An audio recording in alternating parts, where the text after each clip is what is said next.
આજકાલ social media નાના બાળકોથી લઈને યુવાનો અને વડીલો સુધી સૌ કોઈમાં લોકપ્રિય બન્યું છે. ફેસબુક, ઇન્સ્ટાગ્રામ અને યુટ્યુબ જેવા પ્લેટફોર્મ્સ પર બાળકો કલાકો વિતાવે છે, પરંતુ તેના લાંબા ગાળાના ગંભીર પરિણામો પણ જોવા મળે છે.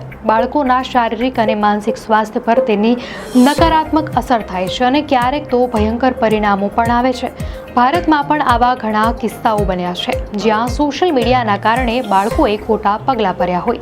આ સ્થિતિને ધ્યાનમાં રાખીને ઓસ્ટ્રેલિયન સરકારે 16 વર્ષથી ઓછી વયના બાળકો માટે યુટ્યુબ સહિત અનેક સોશિયલ મીડિયા પ્લેટફોર્મ્સ પર પ્રતિબંધ લગાવવાનો નિર્ણય લીધો છે. અગાઉ પણ યુટ્યુબને આ પ્રતિબંધમાંથી બાકાત રખાયું હતું, પરંતુ હવે ડિસેમ્બર 2025થી તેના પર પણ પ્રતિબંધ લાગુ પડશે. આ કાયદા હેઠળ સોશિયલ મીડિયા કંપનીઓ પર જવાબદારી રહેશે કે તેઓ બાળકોને એકાઉન્ટ બનાવવા કે તેનો ઉપયોગ કરવાથી રોકે.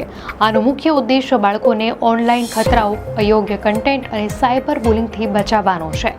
આ નિર્ણયથી ભારતમાં પણ આવા નિયમો લાગુ કરવાની જરૂરિયાત અંગે ચર્ચાએ વેગ પકડ્યો છે. તો શું ભારતમાં પણ આવા કાયદાની જરૂર છે? આ અંગે તમારા શું વિચારો છે? અમને કોમેન્ટમાં ચોક્કસથી જણાવશો.